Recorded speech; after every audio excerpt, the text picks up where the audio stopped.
Morning, morning, morning. Today we're coming from live from JHP Johannesburg, the city of gold. Today I've got a special guest. I'm interviewing someone who's very prominent in the art space and creative sector. He's a well-known painter, an artist. His name is Rasta. You will see him. Let's go in and meet him and hear his story, what he's all about, and where did it all start. Let's go.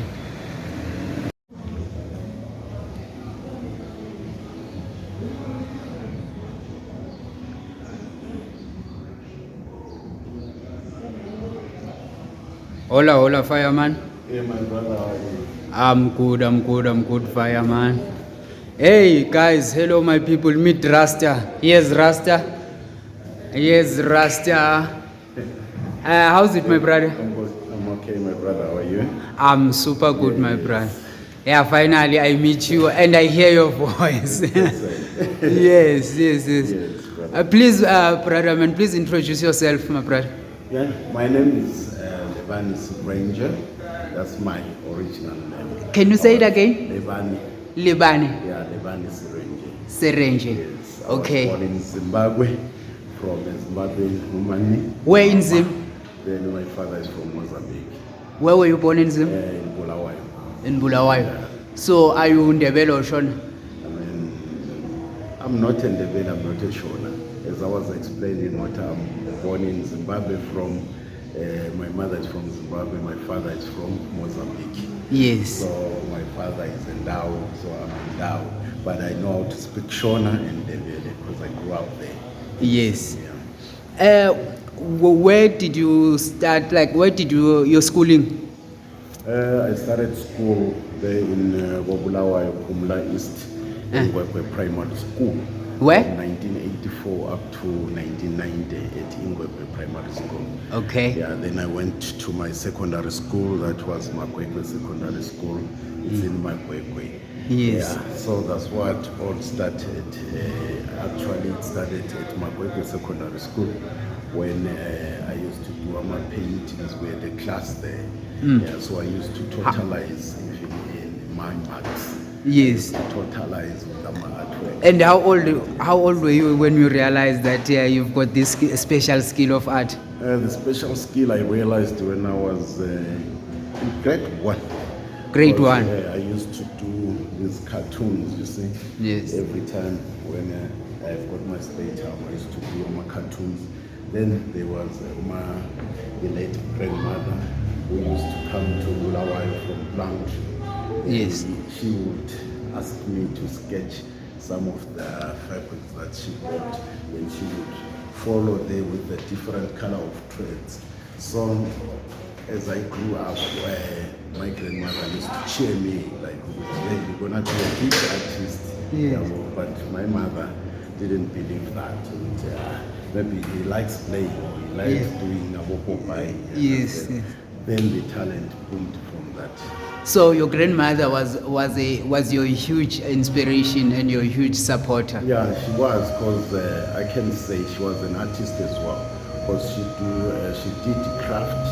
She did this decoration like Abo Esther Masham. Oh, okay, yeah, like the color, like the belly, yes. So she used to take me there and I would go and sketch.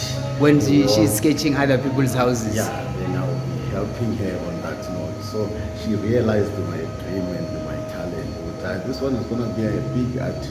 Never thought I'm going to be as big as this. Unfortunately, she passed on not to see for herself. Sorry, man. So when she didn't see you practicing your art when you're already an artist? She saw when I was still at secondary school. That was from 1990 up to 1994. She passed on like on 97 when I came to South Africa. Okay. Then when I came here, like anyone else, you look for a job, maybe in a restaurant, in a security guard. So prior to you coming here, you did your matric in Zim. Yeah. You didn't further your studies after that, or you did some small training for art training or a short course You didn't do anything after matric? Nothing at all after school. I came straight to South Africa. Yeah. But when I was here in South Africa, there was initiative down to It was called CICI. Yeah. So that's when we met as artists, practicing our craft each and every time. Like we're a group of artists, some doing craft, some doing music, some doing performances. So I was there as an artist as well. Some, they recognized me from that time when Okay. I started, yeah, but there was no like proper education when it came to the art. I Okay. didn't have a proper education in that, yeah. I'm a self-taught. You're a self-taught artist, okay. And then you get here in South Africa, and the life, the challenges from being away from home, and you are in a new country. Your first few days here in South Africa, how did you find it and how did you manage? It was so very difficult because back then it was like 96. That was apartheid. Yeah. Was on the peak. Yeah, Yeah. So, and my relatives, like my uncles, they were staying Yes. So it was hard for me to go and stay with my uncle. I was chased away. Oh, because they were Yeah. staying with their employers. Yeah, Yes. yeah. So I Okay. stayed even on the streets. I can say that for those couple of months before I get a job. Then after that, my uncle got me a job. Like, Okay. come, let's work together. I did woodwork, I did metal work, tiling, all those handy jobs. That was my work. So not to maybe forget my talent. I always like after work, go home, practice my art. When I get paid, I go to the material shops, buy my material, I put for the stoves, then I continue to the art. Nice. Yeah, that's true. Even my managers and directors where I worked, Yeah. they told me, hey, you are talented in art. Why can't you just leave this job and concentrate to your dream? What type of job were you doing that your manager would tell you that? Yeah, I was like a barman, a waiter. Okay, you are in a restaurant setup. Restaurant. Okay. Yeah. So that's why he advised me, you can continue with your dreams. Please, you are wasting your So time. how did he know or see your work that you are an artist? Yeah, like I say, every time I will be free, maybe off, I will be doing my work. Sometimes I will take my work to my artworks to work. Yeah. Yeah, so that's why they realized that, okay, this guy is an artist. Sometimes I will get clients from The restaurant, where I yes. worked from. Yes. So it was easy for them to see that he's an artist. Okay. And being here after you are here in South Africa, you've kind of settled, but you're not where you want to be. And how do you move from, you are in a job, but that job you are doing, you're not happy with it. Even the manager, your colleagues are telling you, hey man, you've got the talent, maybe you should try something new.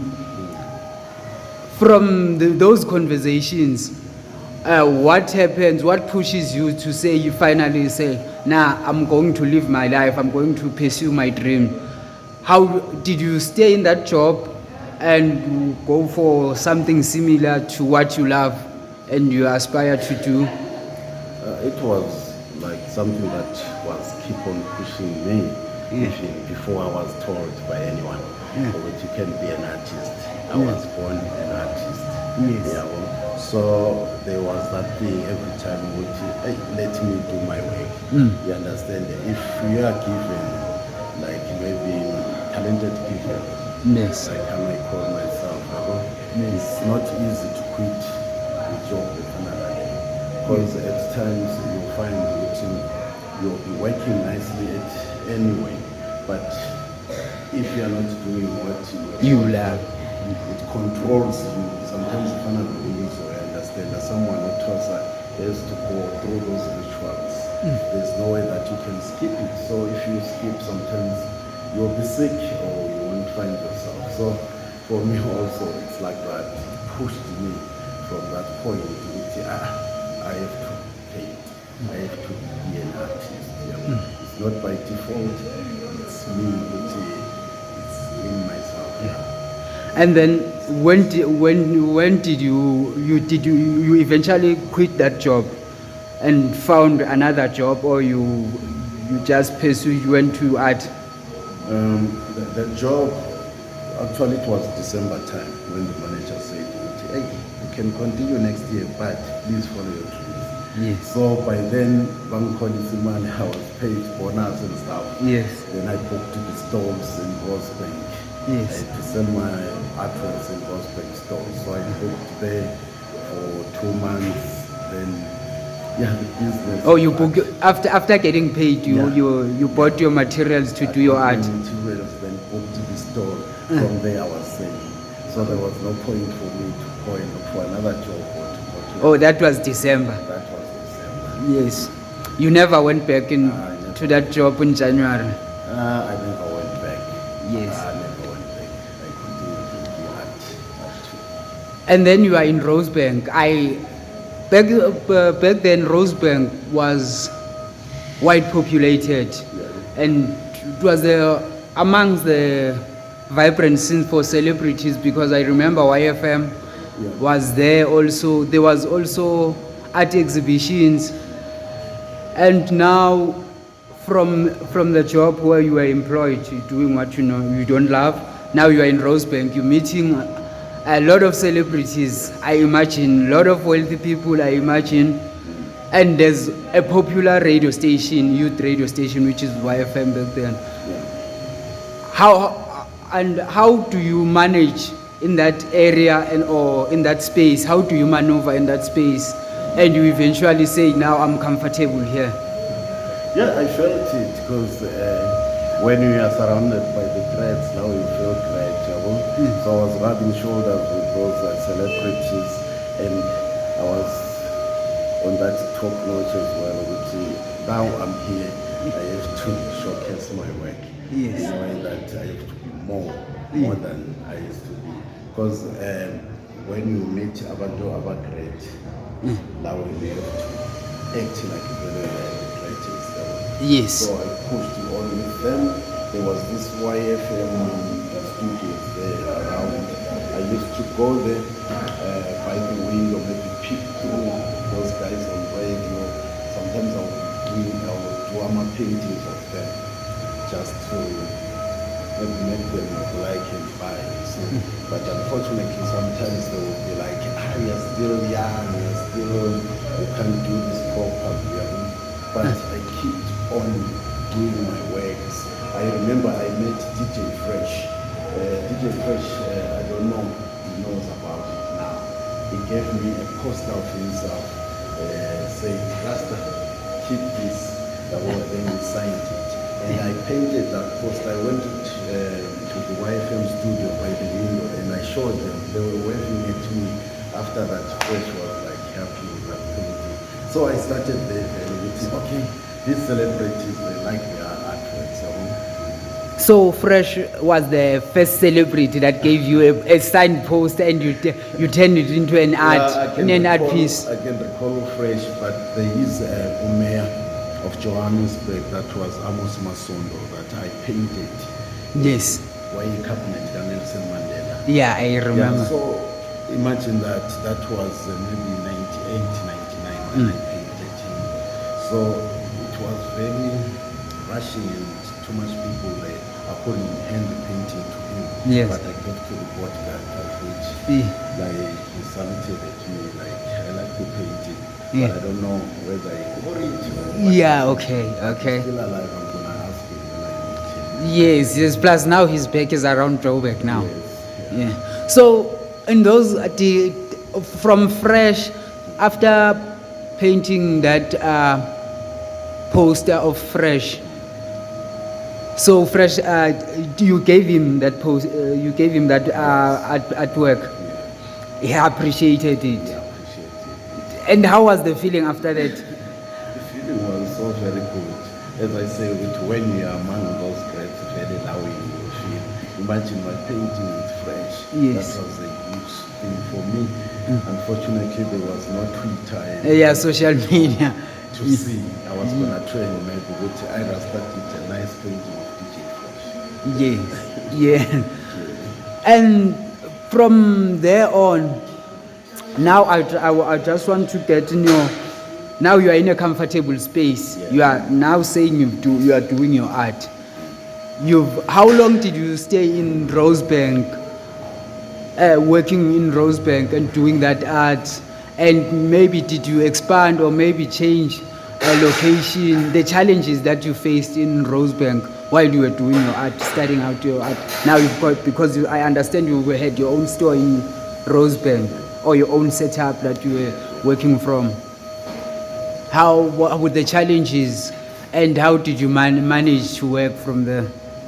Yeah, there were challenges because we were becoming men at Rosebank doing the same art. I was doing village scenes and township scenes by then. So other artists that were upcoming were doing those kind of work. So we were played of us in that Rosebank setup. So I went to Roma. There was also stores in Roma. I went to Mahalisburg, that was it's in Rustenburg. Yes. I also that art you have to have your name like just like if I can say when it comes to gospel, you see what they know the name Rebecca Malope. They will know Rebecca Malope as a gospel artist. But if ever now you see like her, they won't recognize in a way. So that means I had to push for my name as Rasta De Artist. So I had to push my name as well as an artist. Okay. So, the challenge is now that after being in Rosebank, you told us about your challenges. You said you went to Bruma. Yes, I went to Bruma. I also had a stall in Bruma. So sometimes I'll go to Rosebank or Bruma. So how do you manage to get these spaces or stalls from Rosebank to Bruma? You apply. Okay. Apply, then there's a certain fee that they charge you for the store for weekends or weekdays. Okay. So this side of Bruma Lake, there was weekdays, only Rosebank there were weekends. Oh, so I had to go to Bruma, sometimes go to Rosebank. Rosebank. Or during the week you are in Bruma? Yes. Then on weekends you are in Rosebank? Rosebank. Okay. Then I would go also Harrisburg, that was Rustenburg. There was a new art center that was opened by then. So that they put me in. I was like chosen by the inner city arts. Okay, Rasta, you can get a stall there. So I did manage to get through the stall through them. Yeah. And the finance side, how are the sales or the sales? And I imagine now you've found a place to stay, you need to pay rent. Like your own personal, beside from being an artist at home now, is the money enough to survive and go through? Because I understand that you also have a social life. Yeah. Maybe you have a partner that you stay with at home. So on that side of things of your life, how was it the finance side and the impact it did on your personal life? Yeah, by then I used to sell, so there wasn't difficulties with that. And my wife also, she works, you understand, so we balance each other on that note. Up to, I can say now, with the finances that we get through art are so very limited. You find which you get a job maybe once in 3 months, you understand? And then that job, we have to budget up for the coming months without knowing which is going to get another job or what. So it's so very difficult to be art, if I can say. Because some other young artists, they come to me and ask me to, Rasta, can I stick to this? Because now I'm an artist, a good artist, but I can't say there's no one who's asking for our portraits, you know? So how do you make it? I simply tell them sometimes, which you have to have a side hustle, something that you can do on the side besides the art, so that you balance yourself. Because if you stick to art alone, you find yourself depressed sometimes, because we need money each and every time. You understand? So now I survive with this big job that you see backstage here, that I get bigger jobs like to design creches, church, parks, like this bar. Yeah, even bar. Design this bar inside and outside. So that's where I will survive for the next 3 months. Yes. So it's not easy at all, I must say, but you have to keep on trying each and every time, and your name will eventually pop off one day. Yes. Now we're getting to, now you are a prominent person now. Everyone start recognizing Rasta, and when prominent someone dies, Rasta, we know Rasta is gonna paint, is gonna do a mural or some painting of that sort.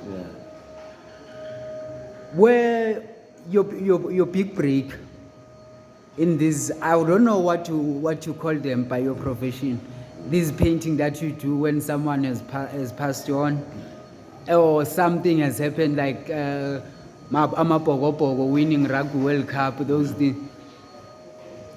Where the highlight, where did that spark, and which, I'm trying to put it in a correct way, like the spotlight, where did you get the spotlight when now you've got the spotlight, which of those events that eventually put you on the spotlight? Yeah, I can start with that Amos Masolo that I painted. Yes. I was so very young, and I wasn't expecting that I would be in that event as well, right? Yes. So then I painted the late Brenda Fassi. That was 2003. Imagine that. Yeah.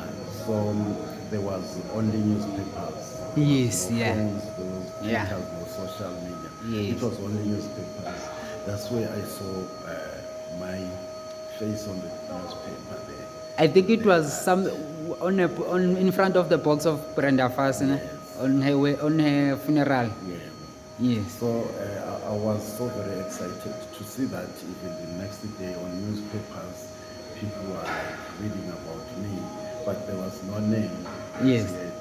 They say, there was a man who was painting outside the funeral service. Yes. So it went to the late Walter Sisulu. Yeah, I painted Walter Sisulu the same way at Orlando Stadium. I painted the late Mama Walter Sisulu also. So people on that time, they were recognizing my art. Yes. There's a guy who always come and paint. Yeah. So I went through even the South African calendar in a way that I was painting those paintings like June 16, about Peterson. When it comes to Women's Day, I will paint about Charlotte McGregor and stuff. So people will recognize that's Charlotte McGregor, that's whoever passed on. So I saw that with these paintings one day they will treasure them in a way they will like it. I was capturing the moment when they passed on, because if one passes, everyone will be like, you have that feeling. But now I find myself I'm reviving even the feelings of people, yes. mourners themselves. Yeah. you find the latest one that I painted the comedian Divakwane. Yes. Yeah. Ebenezer, yes. Yeah, Ebenezer. So I could find the smiles even from the widow and from the family. Which thanks Rasta, you have done our son, you have done our aunt. So those moments also, they, I take them as a blessing because when someone says thank you from someone who has passed on, local above, understand? But people will be saying thank you, Rasta, for The doing memories, this, it's like for you're archiving, honoring, yes. yeah, for honoring our family member. So it went on up to now that I realized even whenever there's someone who has passed, there is that feeling even to me. People sometimes they will think, oh, you enjoy. There's nothing like you enjoy thinking someone who has passed away. Because most of these celebrities, they touched me somewhere, somehow. And you've also now you've created your niche. I don't know whether you understand the impact that you've done, because every time now someone passes away, everyone looks forward to Rasta's painting. Yeah, I read someone's chat saying if there's no Rasta, it's a boring funeral. You understand? Those kind of remarks, they keep me going. Okay, I have to be there. Honor. So to these places that you go and paint, or these funerals, do you get invited? And after painting that, do they pay you or anything? Have you ever been paid for your painting that you did for a funeral of a prominent figure or prominent someone who's well known? Yes, I've been paid. If I can start with to the funeral, as Africans, we don't need the invitation. Yes. Yeah, we don't wait for invitation to go to a funeral. So, and the way I will be going now, people, they will even say, I just please attend that funeral. Some they tell me and ask me, are you going to attend that? If yes, maybe we can help you with transport, maybe we can do this. Yeah. So I paid normally 2 or 3 paintings so that I will give one to the family, then the other 2 or 1 I keep in my studio for later exhibition. For So archives I've and got, history. almost everything that I painted and gave a painting, that I keep in my studio. So for the For later exhibitions. Family-wise, it's not easy to approach them when they're still mourning. yes, yes, I'm selling a painting. Yes. It will be awkward. yes. So I give to them sometimes with my contact. Somebody will come back to me and say thank you in a way. Yeah, then I've got that platform of maybe asking them something if I need help. Okay. So there will be my exhibition that I'm planning of these paintings. Which if I can group them, maybe gospel artist, white artist, hip hop artist, musicians, like jazz, or even actors in their categories. Then maybe we build up an event, we sell those paintings, then a certain percentage can go to the family. So that's what I'm planning with those paintings that I keep in my studio. Okay.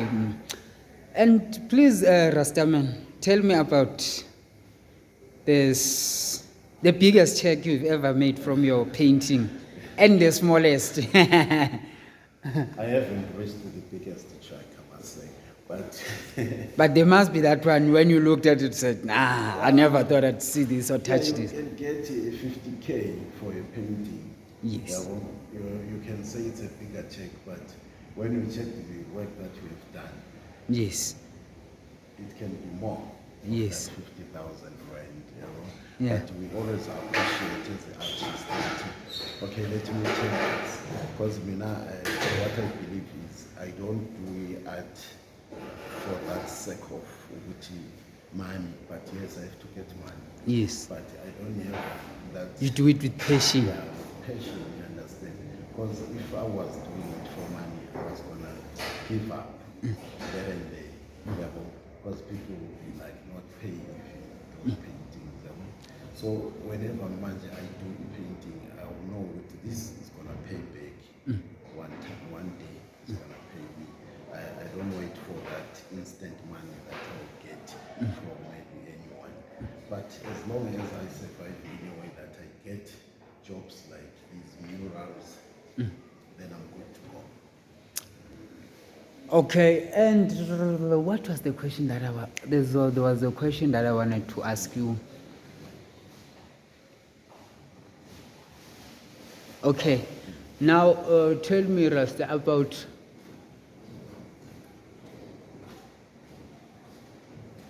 I'm saying the finance. We're still on the finance side of things. We're still on the finance thing.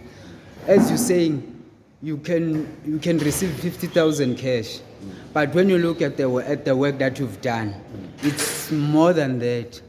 It's more than that. The amount of cash you've received. Now looking up, as you see now we're in a fourth industrial revolution. Yeah. And I see a lot of people, I saw even on phones, they've got these, I don't know whether you call them portraits or animation or emojis. Would you encourage your son or your daughter to take up art? And with that, what that we are saying, are you happy with that life or with the amount that you are making in your art, through your art? The amount, I can say for now, can't be happy really. With money, it won't be enough. Yes. It won't be enough, no matter how much you get. Yeah. Yeah, that's why I say, I do it out of passion in a way that it makes me keep going on and on and on, even if there is no much money that is being paid. Yeah, I would like advise like this art, abantu abayenza sometimes with computers and stuff. It has taken away from us in a way. Efana lama songwriters. Long back we used to do songwriting on the wall, but now someone can print Yes. a vinyl and stick on the wall. So for us, the incidents But yeah, people want to keep the original, always come to us. Yeah. So would you advise your son or your daughter to take up art or be in a creative sector, in a creative space, through your experience, since you've been doing this since your life? I can say someone has to go deeper in it, first of all. The art, I think it's something like, even if you are a musician, you can't be told you can be a musician, or you tell your son or your daughter to be a musician. It's not easy. Yeah. Like, she doesn't align with the creative space. Yes. So Leonido is just in your blood. Yes. In a way that now you believe when you go good. I have to do the art rather than doing something else. Yes. I've got a daughter that when she was young, she was doing the art like absolutely good. People were telling me that she would follow your footsteps, she would follow your footsteps. But now I realized she's up to something else. She's doing music, she's doing fashion, which is not but it's part of art. Yeah, it's part of the creative sector. I Yeah. guess sometimes she will make a turn and come to the art because it's in her blood. Or something that is in you, you can't run away from it. And it's not easy to tell someone that is not. We can have kids sometimes funny now. I mean, I've got parents, but they are not artists. Yes. So what they told me is, no, this thing won't make money. Please leave this. Better be a policeman, better be a teacher, better be a doctor at least. Yeah, so you grow up knowing that art doesn't pay. I have to be a teacher, I have to be a doctor, Yeah. But Yeah. for now, I'm an artist still. Yeah. So yeah, it has to be in your blood. Okay. Yeah, I can advise someone to please, yeah, you have to dedicate yourself. You have to insist. Yeah, you have to be passionate. And the collaborating with other artists in the creative space. Any artist you've collaborated with, work with, because I can see you've got beads in your hands, and I can see you've got a very interesting bracelet. Yeah. Yeah. So any collab or any other artist you've worked with doing something, as you've mentioned, that you're showcasing your work in some galleries and exhibitions. And what are you up to like right now? What you do are you planning for the future? I've collaborated with artists from all over Africa. We collaborated and did a painting, different paintings of Julius Malema when it was the 5th birthday rally in Soweto. And an artist from Botswana, Mozambique, Zambia, Malawi, yeah, Ghana, South Africa, of course, Swaziland. We were 10 of my artists that I collaborated with. That was my initiative to say, guys, let's meet together as an artist from other countries and make a portrait of Julius Malema, of which we took them there to the stadium, we celebrated with him, our paintings. I've collaborated with Tato Yawan. It's from Botswana also. Yeah. So whenever I do my tours, sometimes I go out of South Africa, like Swaziland, Mozambique, Botswana. So that guy is an artist that has got a studio that side. Whenever there's something that we're planning, I can even call him, go to come to site, let's do this. Or I go to Botswana and collaborate with him. So I've seen which sometimes we as artists, especially me that I'm established now, I have to lift up other artists as well, collaborating with them. You understand? There are some other juniors, the other guy is not yet here. She's here now. She always helps me in a way of doing this. Schooling here. She's not a full-time artist. She's doing her own things like radio and stuff, but she's got that love of the art, of which I always explain. Okay, design this for me, do this for me. Yeah, also I've got these youngsters also that are pushing with Rasta. Can you work with me? I greatly invite them. How many of them, the youngster that you are helping? I can say two, three. Yes. Yeah, some they come, then They shy disappear away, and then come back. Yeah, I understand, because they would, sometimes they don't understand. They think when you come here tomorrow you're gonna meet a celebrity. Yeah. That's always meeting celebrities. Yeah. But you have to put your all cards in. So training them in a way that after, even when they go out, they will know which we are in China.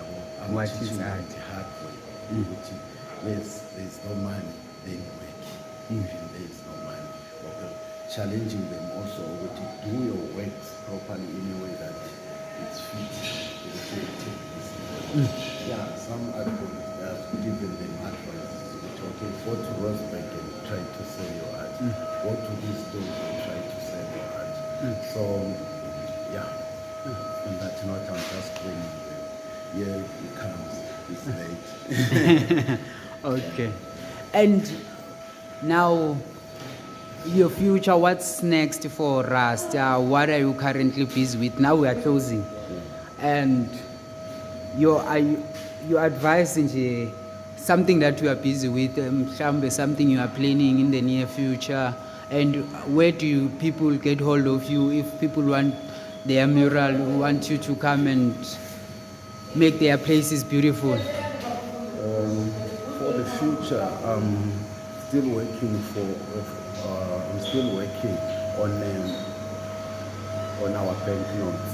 I'm doing our banknotes that I was finishing them at Constitution Hill last week. It's a collage, it's called collage. Yes. I cut papers like you're playing cards, those beer boxes and stuff, combining together and making the art out of them. So I'm doing any creative that doesn't need paint and stuff, of which I'm working with them as well as they are helping me. I'm working also on a big, large scale of Umama Estamatlam. That will be a big painting of her produced. So with that, I'm not working alone.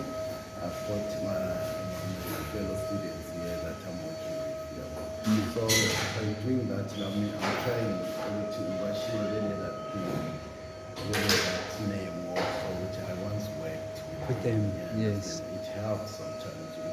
You once performed with.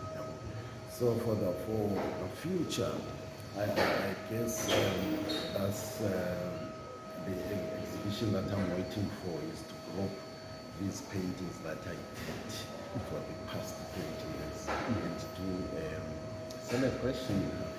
20 years of Rasta. Yeah. Please invite me, Rasta man. I once did an exhibition like 2 years back that was something like 300 paintings. Yes. In Museum Africa. So this time around, maybe it's gonna be 2,000 or something. Okay. Yeah, paintings that I'm gonna exhibit. Sure. So when you wanna get hold of me, it's easy. It's Rasta The Artist in my social medias, and I don't know if I can put the WhatsApp number. No. No. On my socials, it's Yeah. Rasta The Artist all the way. Okay. Easy to get. My studio is here in Bro. Okay. So not so very far. Okay. Thank you, Rasta man. Thank you, fireman.